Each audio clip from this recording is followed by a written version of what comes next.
you believe in heaven and hell? Like, what is your concept of heaven and hell? Hellfire, of course, when you die, you go into punishment, eternal torment.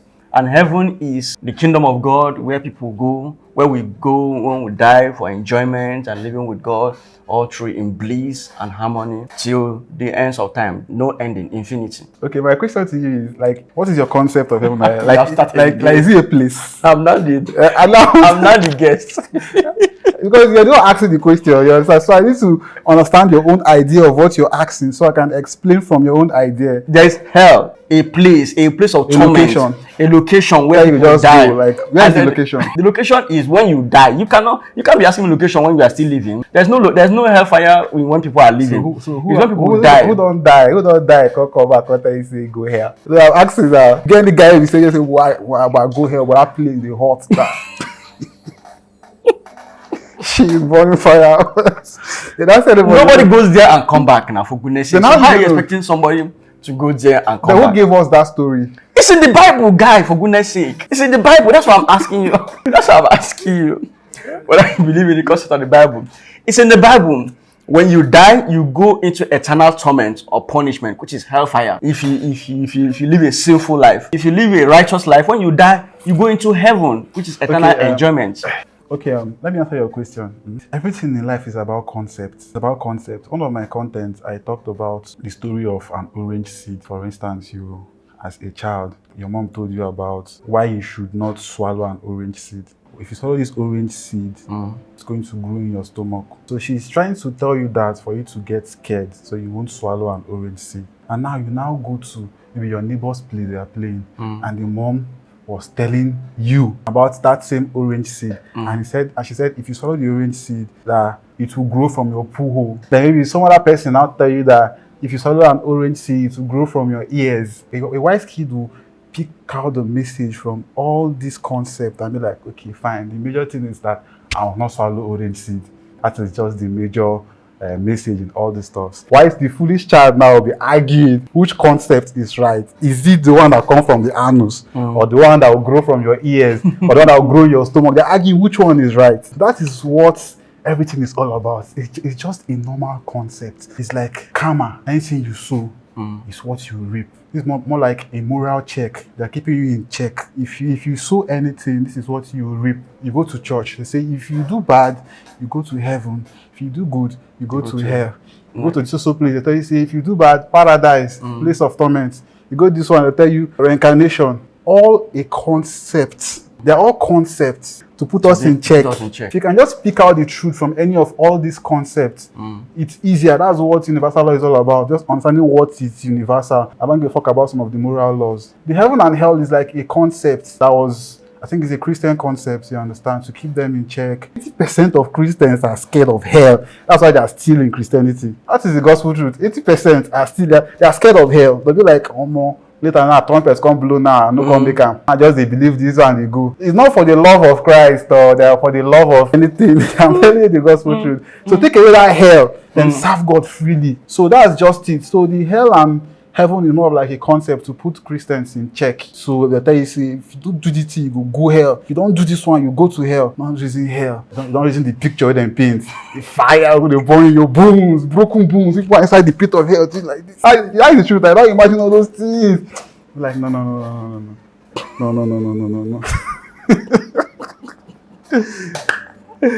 So that's it. Is Nigeria not hell enough? So because heaven and hell to me, I would say is here. It's a concept here. You go create your heaven or your hell here on earth. That is why we came to earth. It's either you're creating your heaven on earth or you're creating your hell on earth. Do you believe in God, that there is a God somewhere that exists that people pray to and believe in? First of all, what is your concept of God? That's exactly what I'm saying. The way people go to church and they pray to a God and they said, okay, Jesus Christ is their savior of the world. Do you believe that Jesus Christ is savior of the world? Okay, let's talk about the concepts of God. Like I asked you, what is your concept of God? You don't know your concept of God. My own concept is the fact that people go to church and they believe that there is a God that they you're like your own personal, from your personal perspective. As a Christian, my own concept of God is as a Christian, we are believers in the fact that Christ came into the world and died for our sins to save us. So we believe that there is a God somewhere. that came to this world to die for us and that watches over every affair of human being in this planet Earth. So that's the belief. Okay, like I said, like what is your concept? Like when you close your eyes to pray, like how do you imagine God? Everything's all about imagination. How do you imagine God? Imagine him in heaven. I pray to him and I imagine him being in heaven and answering my prayers. A him? Is he like a man? Yes. Okay, imagine a man. Yeah, he's a man. So what kind of man is it? The Bible chronicled it directly. Don't you read the Bible? The Bible chronicled directly who God is and how God is. So explain to me how God is. I don't know now. God from the Bible came into this world, took on all our infirmities and our sins, was nailed on the cross of Calvary, and died, resurrected after 3 days, and is there in heaven watching over everything we do. You not answered my question. So which of the question do you want me to answer? You not answered that question. Which of the question do you want me to answer? I say you should explain the God. Like, okay, let's say for instance, we are blessed with imaginations, right? Yes. That's our imagination. You imagine things. It's very, very normal. Before anything is brought to life, it must go through the imaginative process. Yes. So how do you imagine God to be? Like, if you're hearing God all this while, how do you imagine God to be specifically? I think I see Christ on the cross. I think the image that I grew up with, like you said, the knowledge you're passed down to. And so I think the knowledge I was passed down to is that Christ came into the world, died, was nailed on the cross, died and rose, went to heaven, and then he's there. If I pray, I'm seeing God in heaven, sitting down on his throne and watching over all of us and answering my prayers and doing everything that I said. So you're seeing God, you imagine God as Jesus Christ. Yes. The normal white picture of Jesus Christ. Yes.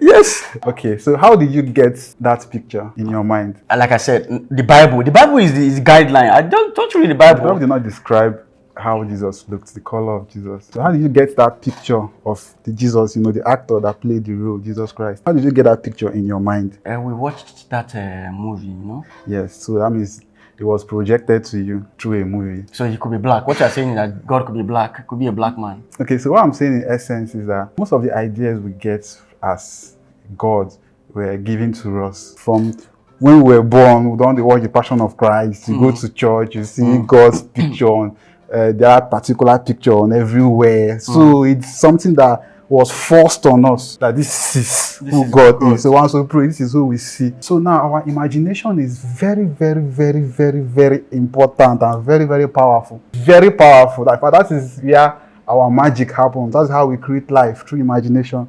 So once you imagine something, definitely that particular thing you imagine is real to you. There is no way you can go about it and it begins to work for you. Whether that thing is right or wrong. Whether it's right or it's wrong. So that was how we came to this understanding of Jesus. But at a second thought, have you asked yourself, when we were babies, when we were born, before the whole programming, because it's called programming, yes. That's why it's called a church program. You go to the program and they'll program. So it's more of like programming, you understand? If you know about programming now, computer system, the memory card is empty. When you were born, you came, memory card is empty. You understand? And they begin to program you, and all of that. So awakening is when you get to that point where you begin to review the whole programs that was downloaded there in you, and you'll be like, wait, something is wrong. Something is not going fine here. That particular point in your life, that is the awakening. So you begin to say, okay, if it's not like this, then it should be like this. If it's not like this, it should be like this. Why are the masses? Like you begin to ask certain questions that will now drive you into the rabbit hole of awakening. Everything is more of like a programming. So you just have to choose the right programming for you. Okay, so maybe I should put the question this way. Do you believe in the Bible? Not everything. Why? So that means because they said it's written in the Bible that it's an inspired word of God. So do you believe because if you believe in the Bible, it means that you believe in the God of the Bible. And that the God of the Bible is described in the Bible. So is this something you believe in? Do you believe in the Bible? Or like I said, it's not everything. Okay, what and what don't you believe in the Bible? In life, there's nothing like 100% right and 100% wrong. In life, there is nothing that is 100% right and 100% wrong. Serious? It's always balanced. To apply this particular concept now to everything, you understand that even when it comes to traditional worship, there are wrong eggs there. When it comes to religion, to churches, there are still wrong eggs there who are extorting people. So everything is more of like for you to just read and pick what you know is right. Not everything, not everything is 100% wrong or right, like I said. So just apply that concept to everything, then you understand the question. Then which concept of the Bible that you pick that is not right? Any part, even if it's one area. You're supposed to. Now you go tell me now. No, because when I said, do you believe in the Bible, and you said not everything, I mean that you must have some things in mind that you feel like, no, you have some reservation here. That's why I just give you the full concept of the Bible is talking about God, Christ being the true Son of God, came down to this world, save us, and then he's in heaven and watching over the affairs of men. So that's what I'm saying. That's more or less like the concept of the whole thing, and then the guidance of how maybe people or human beings should live in this life. So is there any area of the Bible that you feel, no, you have an issue with this, or this is not correct? There are so many areas that if we should pick out now, we'll start arguing. Okay, let me just explain something to you. I want you to understand something. There's something called universal law. Universal laws. These are laws that are applicable. These are laws that governs the universe. The whole, anywhere you find yourself, like the China, like the Europe, you're in Nigeria, anywhere you find yourself, there's a particular law that governs, just like the law of karma, the law of polarity, the law of whatever you sow is what you reap. You understand? Anywhere you go around this world, if you plant a seed, it will grow. That is the law that governs this universe. So these particular laws now were kind of understood by the first set of people that ventured into spirituality. Okay, let me use AI for instance. AI is new, and there is ChatGPT. You understand? And this is a new technology that just came out. Now, there are people who are creating things with AI. First set of persons who came about using this open source to understand certain things. Now, those are the people that are creating most of all these text to speech and the rest of them and all these stuff. Now, those first set of people that got this update now, they have their followers. They have their followers from what they got from AI. So now let me now move into spirituality. Let me say, for instance, let me use myself for instance now. I've gotten some of these ideas. I'm putting it out there, and people are resonating with the messages. They are understanding the messages. They are getting the messages. I can decide to open a church, for instance, and open a church and say, these are my members. These are my members, and I will call it Exploit Ministry, and I'll be teaching them spirituality. They become my members, and I begin to tell them that from now on, everything about spirituality, whatever I'm saying is right. There is no wrong. It's right throughout. So you must be in this church. And if you should leave my church and go to another church of still that same spiritual teacher like me, it's wrong. I'm not trying to create boundaries just because of greed. I want to have more members. So I'm teaching them the gospel truth, and I'm still infusing some manipulations for them to still stay. So that was how these whole churches and everything came about. So the initial message was just to help people. It's more of like development of yourself and everything. So due to greed and everything, so the manipulation came in and everything came in. So that's it. So that's why I will not say that everything is 100% right or wrong. God can call anybody from any department. You didn't believe that there is another life to go and live as heaven or another place for torment as hell? It depends on how you understand death. What is death? How do you understand death? Anybody that dies now, you no longer breathing. Even when the physical body dies. Physical body dies, is gone. Okay, if I'm to explain that particular aspect, I will say that death is more of like a transformation. I don't believe that there is a spirit life. We are living in spirit already.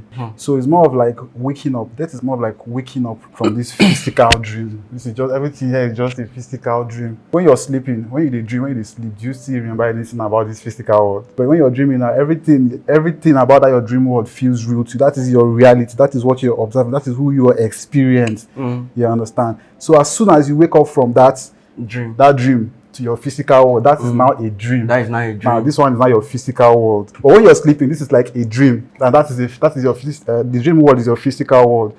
You get the check. So death is more of like completing your mission here on this physical realm and waking up from this physical world. So there's nothing like punishment somewhere or enjoyment somewhere. The punishment and enjoyment is here. Is here. No, when you drop this physical body, there's nothing like you go out, you go there, and then you are rewarded for all the good deeds you have done. You have been a good person. You have not been sinning. You have not been fornicating. You have not been lying. You have not been stealing. You have not been killing. You have not been doing all the evil. And then when you leave this place, hellfire is waiting for you. You enter there, and maggots, everything. You start crying, whining, shouting, or you go into they say, "Welcome home, my good and faithful servants." come and follow me into this enjoyment. I don't believe in that concept. You are not a Christian then. I would say I'm not a Christian, but I know I grew up. A Christian. I grew up in the church. You grew up in the church. Yes, I grew up like being in the church. I grew up in the Christianhood. So that is the reason why I can say the things I'm saying, because I've experienced a lot. It's not as if I reject the Bible or I reject Christian teachings, or I'm not that kind of person. I'm someone that is open. So as long as what you're saying is to uplift humanity, I'm fine, I'm okay with you. As long as what you're saying is to uplift humanity, you're not here to manipulate or trying to become greedy or trying to extort. Understand? So long as you're telling them, because if you observe very well, you discover that most of all the ideas are actually the same in a way, or different concept. It's just the same in a way, kind of the same, or just different names. Let me just give, for instance, the most important thing is, if you have the spirit of discernment, if you have the gift of discernment, you understand that wherever you find yourself, you know if what this person is saying is actually right or actually wrong. You understand whether it's a pastor or a native doctor or a spiritualist or a mami water. You understand? So we don't judge. You listen. That is the first step. You listen. Once you listen, now you pick out, okay, what are you actually saying? What is the end point of what you're saying? Is it to uplift humanity, or you're just doing it to gather followers or for clout or to be known? You will definitely know as a spiritual person, an awakened person. So once you observe what this particular person is saying or doing is not going in line with you, it's okay for you to. You can do your thing, I'm not against it, but my spirit doesn't align with you. All the evil people in this planet Earth, when they die, they don't have any punishment somewhere. When they die after receiving all the punishment. All the people that are doing good, everything you are doing that is good, that people describe to be a good person. I mean, when you leave this earth, there is no reward for you in the other world. Is that what you're saying? First of all, you have to ask yourself, what is your concept of a good person and a bad person? How do you know a good person or a bad person? A good person doesn't steal. A good person doesn't kill. A good person doesn't take what doesn't belong to him. A good person doesn't kidnap. A good person doesn't smoke. A good person is not a drunkard. A good person doesn't womanize. A good person doesn't do anything that will hurt the other person. A good person loves his neighbor as he loves himself. But an evil person desires the downfall of others, kills, steal, destroy. That's why the Bible said the devil came to steal, kill, to destroy. But I came so that I might have life and have it abundantly. That is what I describe as a good person. So all this person that is good that I describe now, it means the person dies, nothing for the person. And this person that is evil, if he dies, no punishment for him. Yeah, this is how I see life. Life is all about ups and downs. What I would say in essence is that whatever we do here on this earth, we will repeat here on this earth. Whatsoever you do here on this earth, now this earth you do one. So you will repeat here on this earth. You know what it feels like. Okay, let me say, for instance, I sleep with your wife just to prepare you, to wicked you. You understand? And I know you are in pain. I purposely sleep with your wife. So I'll also have that kind of experience. Not the experience of sleeping maybe with my wife, but something equivalent to that kind of pain. That kind of pain. For you to feel that pain and be like, okay. The essence of pain or karma, it's not as if it's a punishment.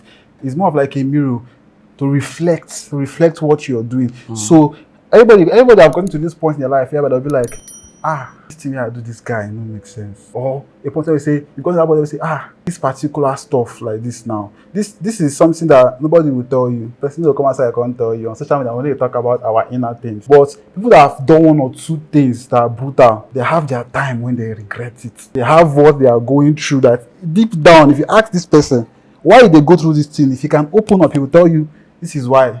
If he can open up, but it's very difficult to open up. So the punishment is more of like here on this earth. You go see him.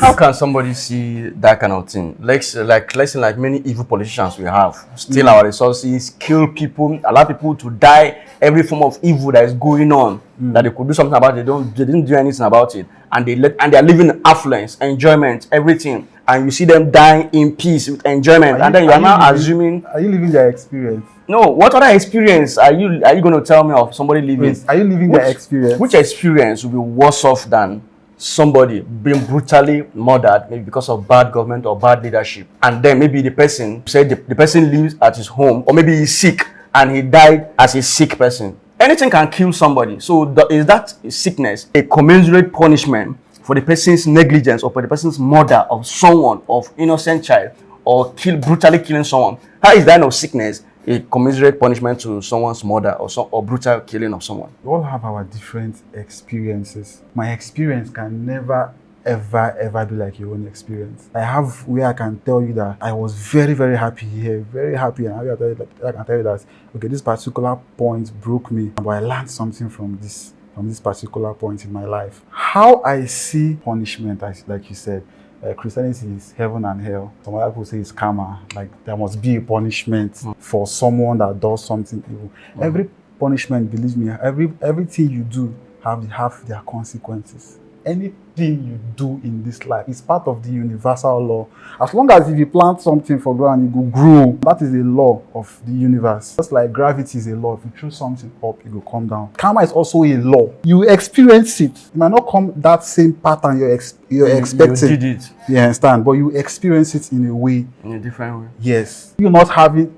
You don't have a day without joy before, without peace. You have everything, but your soul is dead. Everything is a feeling. Like everything we are striving on this earth is to get, it's just for us to feel. It boils down to feelings. Okay, let's say you want to build a mansion. That's not your issue. Your issue is how you feel after building that mansion. That big man where you be, say, I get house. That feeling, that's what you're satisfying by building that particular mansion. Say you want to buy cars today, you want to travel out, or you want to do something that is important to you. It's not that thing that is the issue, it's how you feel after doing that thing. So it's as if we're fighting for feelings. You can have all the money in the world, but that feeling of joy is not there. Something is hitting you that is taking away your joy. And every day you're depressed. Everything there, deep down in you say, I don't like what is going on inside of me. So, but just that most of us, we Nigerians, we equate material possessions with karma. Once, as long as this person get the money, don't worry,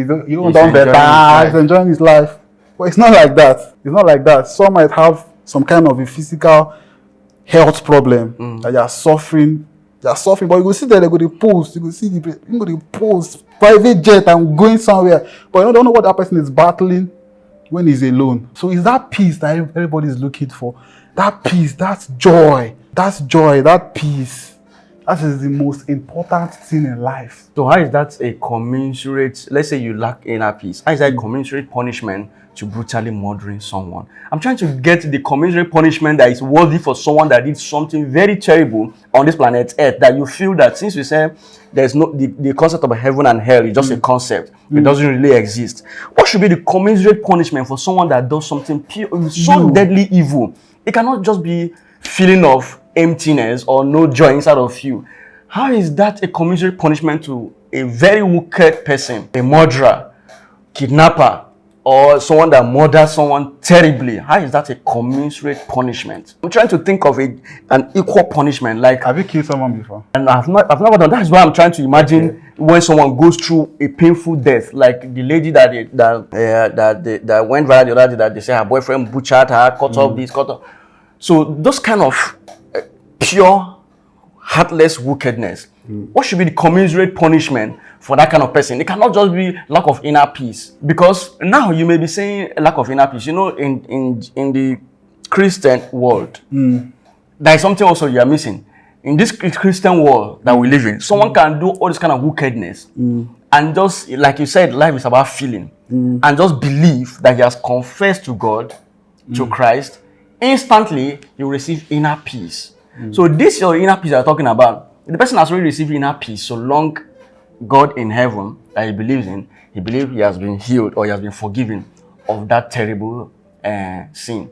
So that is inner peace for that person already. Yeah. Is that a commensurate punishment? But let's say when I assume there are some people that are that heartless. There are some people that can do something very evil and they don't care. They don't give a damn. They don't even regret. They don't flinch. I've seen people with type online on comment section of something evil that they did, and they say they have no feeling of regret or remorse for it. So if someone did that kind of terrible thing and he doesn't feel any remorse or regret or any bad feeling, all he knows is that, let's say he robbed somebody and the person went into depression and died, but the person is enjoying the money. He's just having the feeling of enjoying the money flangering, living large life, living all sort of good life. How is that a commiserate punishment if the person continue in that path and continue enjoying himself and died? You say no punishment for that person.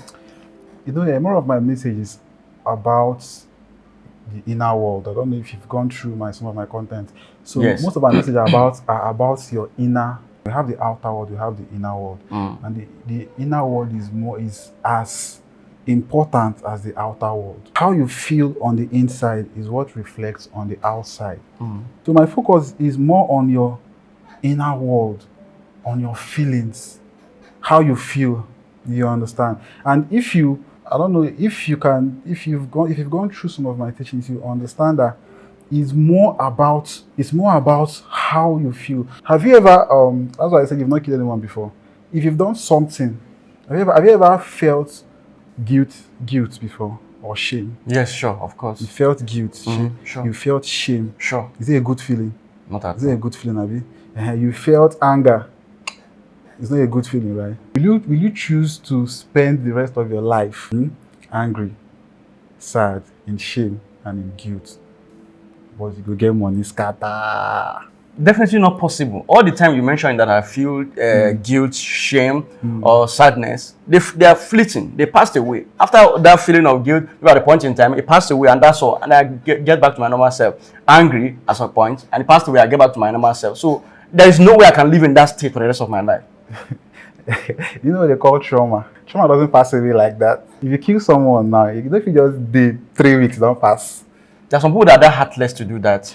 Their soul is gone. So those are the people I'm talking about. So it means they die, no punishment for them. They are not even happy. The reason why we're in this world is for us to enjoy this world. And how do we enjoy this world? Emotions. And emotions, that is how we enjoy this world. Emotions. If you're having sex now, if you come now, that feeling, then they give you joy. So there are emotions. That's why we enjoy this earth. So if those emotions are not there, how do you enjoy this earth? Money go dey useless now. Emotions are the reason why we're enjoying this earth. If you're eating now your tongue, then they give you that satisfaction. That the food sweet oh. When you see your tongue when they walk, like say they chop foam. And you see there is no taste. There is like what our feelings. So the feelings I would say is our emotions is much more important than everything you can see outside of you. What is happening inside of you is more important than whatever is happening outside of you. So at the end of the day, you say you do everything. You say you won't buy a house. If you buy that house, buy everything, finish. You never work on your internal, the inside of you, bro. All those things you look at like this, you will not feel happy. You will just be depressed. That's why people can just travel to anywhere. Some people have money, they can travel just to find happiness. Travel to so place. Travel. At the end of the day, there is no joy. So you be saying you don't already take one life, second life, third life. Your eyes are dead. Like you're not feeling. There is no feeling. There is no remorse even when you're doing. There is no good emotions again. Nothing is with you. That innocence has gone. That is the innocence of life. Curiosity. That's why you're enjoying this life. You're curious. You want to do certain things. You want to flex. You want to go on party. All those feelings, all those things can't go. There is no point. So I just smoking and drinking and doing drugs just to get back that innocence. People are looking for ways to get high, just to get back that motivation, that innocence. That's the karma. That's not a better karma. You're not even in that aspect, so you're trying to put yourself in that picture. What I'm telling you that if you've been in a point whereby you kill someone, they carry you go prison, and they carry you go prison now. In that prison now, you're alone there. That is when you start fighting your demons. All those thoughts will start coming to you. No rest of mind, no peace. You're there, nobody to talk to. You just did the fight that demons. You're regretting all the days of your life till you've gotten to a point where you've defeated the demons. That's what we call shadow work. I explained this in my other video. So until that person smokes, then you now feel that peace that comes with smoking. Now that person's peace is dependent on that particular drugs. That's what we call codependency. You understand? He cannot just stay on his own or her own and experience that peace. So what that person will keep doing is because he's looking for peace, you keep smoking and smoking and smoking and smoking. That's the only thing that can give you peace. So if I killed someone, for instance, and I already get the money, everything, my conscience is there. There's nothing I can do. I will continue with what I'm doing now. I don't already take that part. I mean, know what they go through. So everybody have their experience. You cannot judge from someone else's experience. You're not someone that you've not lived their life. So you cannot say this person is enjoying because what they're posting on social media. So we all have our own lives. Like this our country now, with the wickedness going on at the helm of affairs in government jail, with all the wickedness they are seeing and all what they are doing, has that not been a point where their own inner spirit arrests them to say, okay, at least let this country, let there be progress in this country? See, we don't have to worry about those people. We have to worry about ourselves. Ourselves, that is what is much more important. They kind of will influence what we experience. No.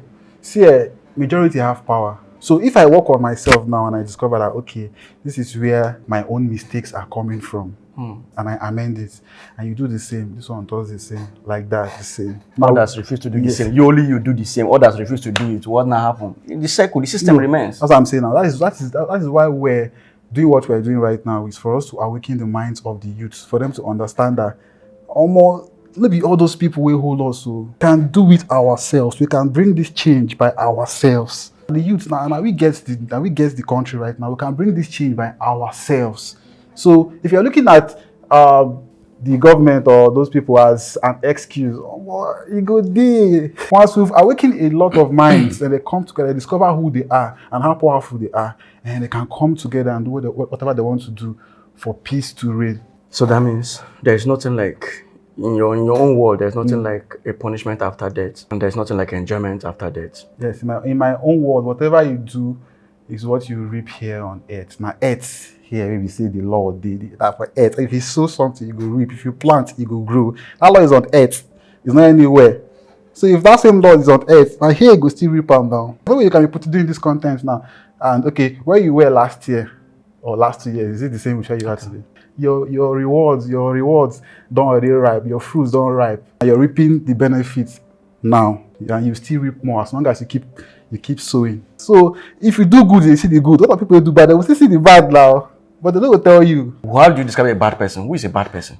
Everything is intentions. Everything has to do with your intentions. Intentions is when you propose to do something.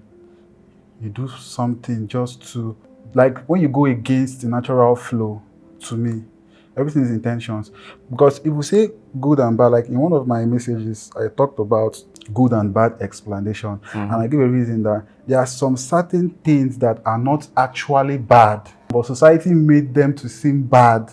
Okay, like for instance, if you're walking by now and you see two men killing the dog brutally, you'd be like, come on, that's injustice now. Why are you doing this with this poor dog? And they now point a baby to you that the dog devoured a baby or ate a baby up. And once your mind go change, you'll be like, kill that dog, kill that dog, kill that dog. So everything is all about their intentions. To them now, you judge like, this person, they do evil. This particular person is doing evil. Then you now find out that, okay, this is why you're doing it, because of this baby. Okay, you're right. So most of the times, the things we see as bad, it's all about intentions. Anything can happen. You understand? There are some people that they are armed robbers. Their work is to rob the rich and share the money to the poor. To them, it's a good business. Good business. You understand? It's a good intentions. So when it comes to good and bad, there is more to good and bad that we know. There is more to like good and bad. So you have to understand, okay, what is good and what is bad. And there's some things that we see as this is bad, but it's actually good. For instance, now you walk away from disrespect. If you walk away, people will be like, come on, this guy get proud. That word proud, this pride is a bad word. So you know why you walked away. Most times, most of all these manipulative people, they use all those words just to keep extracting from you. They'll be like, you won't go. You'll be like small picking. You're so childish. Because if you don't want to childish, you'll now come back. And they'll continue using you. So most times, it's deeper than we think. It's all about the perspective of where this person is coming from. That's why we have the law court and the rest of them. If someone has the intention of somebody did him bad, and then the person is thinking of paying back that same evil, is this something good? I'll say it's more of like standing up for yourself is good. Standing up for yourself is good. So it's like you don't allow disrespect, because once you understand who you are, understand the universal laws, know what is good and what is wrong, person not going to even do you bad. Let's say someone beats up your younger sister, and you're also angry, you say you're going to look for the person and make sure that you beat up that person. Whichever way it is, you must find that person and you must beat the person. Is that a good intention? You go treat the person fuck up now. So you teach the person. It's either you can hand over the person to the police or higher authorities, or you have your own way. Because if you lock up, the person will still come beat your sister again. In the world whereby there are wolves and there are sheep, and those wolves don't care. They don't care. Their mind is back. So if they come and they woos you, as they slap you, you're waiting for your response to know if you're a strong man. If you're not a strong man, bro, you don't talk. They'll keep on harassing you until you stand up for yourself. So you believe an eye for an eye? It's not about fighting back. It's about looking for measures on how to address the issue immediately. There's nothing like I forgive what the person did to me. It depends. If the person comes to you and says, okay, this is a mistake. This is why I did this thing.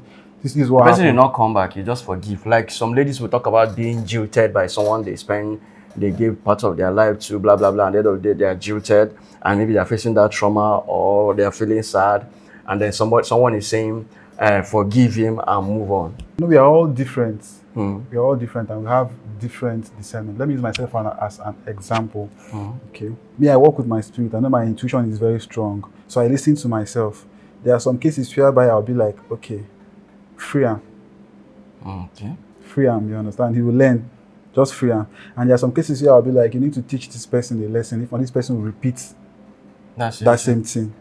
So it's more of like, when we grow up with this mindset of God to fight our battle for us. Now, what's not they use the wire us for this country? You see someone will just come and do you wrong and take what belongs to you and you be like, God! Start gaslighting God. If you love me, if you truly love me, destroy them. They gaslight God. That's But it doesn't exist. Somebody can call out God now. But God, the Bible said, I will fight up for you and you shall hold your peace. It depends on the kind of peace you want. Any peace that peace. Like this, I mentioned, I say, God, come and fight my battle. The person say, God said, no, don't you hold, I will fight my battle, I will fight for you. And that is exactly what it means. Now, the person is literally calling on God so that the person can hold his peace, let God come and fight the battle. That's what I'm saying now. See, it's very, very possible. It's okay. God can raise someone else to fight your battle for you. That's why all Nigeria is just there. They're looking at who will fight first. Yes. They're looking for a savior. That's how we've been brought up now. We agree with that kind of mentality that one day like this, God will just verse, just jump down from heaven like this. Nigeria!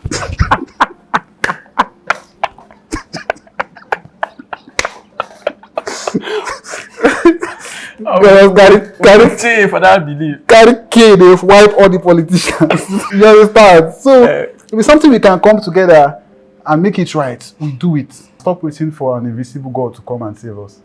God don't give us everything we need to save ourselves. So you're saying that there's nothing like an invisible God coming somewhere to just come and help our... No. There is alignment. Something will happen for something to happen. Alignment, yes, fine. But something that you can handle on your own, that's my own. Something that you can handle on your own. And you're leaving it for God, that's where the error is. I was talking to someone about Jesus Christ. He was saying that he can never, ever not believe in Jesus. I say, fine. See, Jesus came down to earth, you understand, to teach us how to be like him, not for us to worship him. There's a difference between, I'm coming to teach you, okay, see all my power. This is how I achieved everything. And this is the same concept I use. Once you apply these concepts, you will be even bigger than me, myself. So you now, at the end of the day, I gave you those particular concepts to go through them. And you've gone through the concept and it's called that, oh, more, I don't know if you do this one, or I don't know if you do this one, or I can't do this one, or the next thing now you say, Jesus, help me, Jesus, save me. Save me for what that. But I give you say, okay, see what you will do to manifest the kind of life you want, to pursue your goals, to impact. The main thing he did was to come and impacted souls, taught them how certain things are achieved in life. He gave us the blueprints. This is how it's done. So it's left for us to copy the blueprint and use it and say, okay, fine, yes. But we are worshiping him and still begging him, Father, give me daily bread. I'll tell you, this is how you gain daily bread. I'm giving you the concept. Why are you asking me again? Do you get the check? Because the mind is powerful. Yes, the mind is powerful in creating that. It's your mind that is the thing. Yes. You understand? If you work, if I say, okay, fine, go ahead, to work for me. That's the same thing if you use anything outside you as your God. If you use anything outside you as your God, that thing have the power to manipulate you or to work with you. It all depends. You understand? Let me say, if the Bible, for instance, now it's your thing, it's your God, it's where you run to, anything, the Bible is your God. I can decide to manipulate that Bible and put in something there. Every morning, bring me your food, says the Lord. You go bring your food, come, because that is your God. So if you have a God, if you believe in God, people can manipulate that God to benefit from you. And that is why they can use anything. But if you believe in yourself as the God that you are, nobody will feel tell you anything. So there's no God outside of you. Yes. There is no God outside of you. You are the God. You and God are one. You are God. You're like experiencing life through this physical body. You're like a God that's experiencing this life. Let's use the masquerade, for instance. Once you now, you put on the attire of a masquerade. That masquerade now, you're now dancing. And people see you like a masquerade because that is how you represent. But deep down, there is you inside the masquerade. You're not the masquerade. There is you inside the masquerade, controlling the masquerade. That is how this physical body is. It's like the masquerade. And the you now is the spirit. It is you, the God, that is experiencing life through this physical body. You are God experiencing life through this physical body. So you worship yourself. You be listening to yourself. Pray for yourself. Yes. Pray to yourself. Pray to yourself. Believe in yourself. There's nothing to pray to out there. There's nothing. There is no demon that is manipulating, killing people, or one devil that will come and take away something that belongs to you. Nothing that can happen to you except you agree to it. Nothing that can, even the highest devil cannot do anything. This is how witchcraft works. It attacks your thoughts. If I want to bewitch you, for instance, now maybe I want you to fail. Maybe there's a particular contract you're going for, and I want you to fail at that particular contract. As an evil witch, this is how I will do. I will manipulate your thought process. I'll manipulate your thought process now and try to give you reasons, tell you why you shouldn't go for that particular contract. I'll do it in a way that it's going to be very manipulative. I'll give you signs, give you ideas. Like I even call one pastor to call you and say, that thing you're going for, don't go for it. I'll just manipulate your thoughts. That's how witchcraft works. So if you're strong enough, get people say your head strong. If you're strong enough, like you're someone that you've mastered meditation, you know your thoughts, you know how to filter thoughts, you know how to work with those thoughts. So once those thoughts comes, you'll be like, think about this one now. You just wave the thoughts away. You understand? But if you're not someone that is already awakened, you just pick up that particular and start thinking about it. And the more you think about it, the more involved you are in the reasons why you shouldn't go for where you're supposed to go to. Do you understand? So nobody can affect you without going through your mind, because you listen to thoughts that leads to the action that you take every day. So if I can get hold of your thoughts, I can control your action. If I have somewhere that I can just talk to you now, you listen to me. I just say, Brizy, go and sleep. You just wake up and go and sleep. Brizy, wake up. Go and bathe. You just do that same thing. I can control you. That means you're under my control. That means there is nothing like one entity called devil out there that comes and manipulates people or spoil things or destroy things or kill people and things like that. We are made up of good and evil. We are the God and we are the devil. You can decide to be God, you can decide to be devil. Once you decide to say, oh my, I want to call a knife now, use person for ritual, I want cut person into pieces. You are a devil. Do you understand? You allowed the devil part of you to use you. We are all made up of, we all have choices now. We have choices. You can decide to be good, which is God. You can decide to be devil, which is evil. So it depends on you yourself. We are like, you are like the observer, you're like the judge of everything. That is why when you see yourself going through the consequences of your action, you will know, you'll be like, you will judge yourself. There's nobody judging you, you're the God. You'll be like, okay, this is why this is happening to me. This is why I'm going through this process.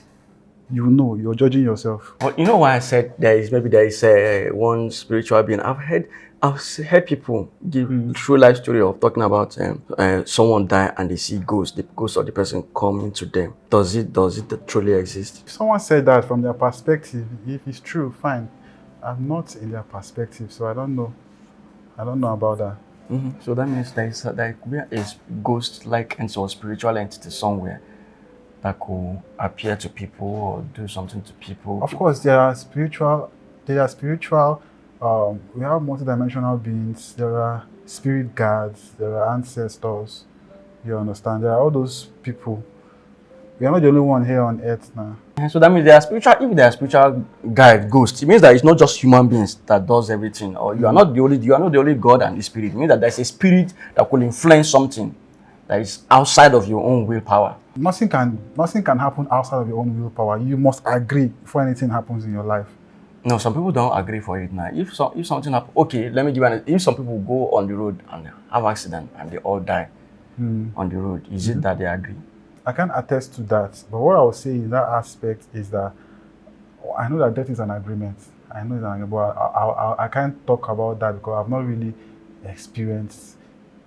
I've not experienced it. You understand? I only talk on the things I've really experienced. So if someone that I've entered a particular car and accident and died, I don't know.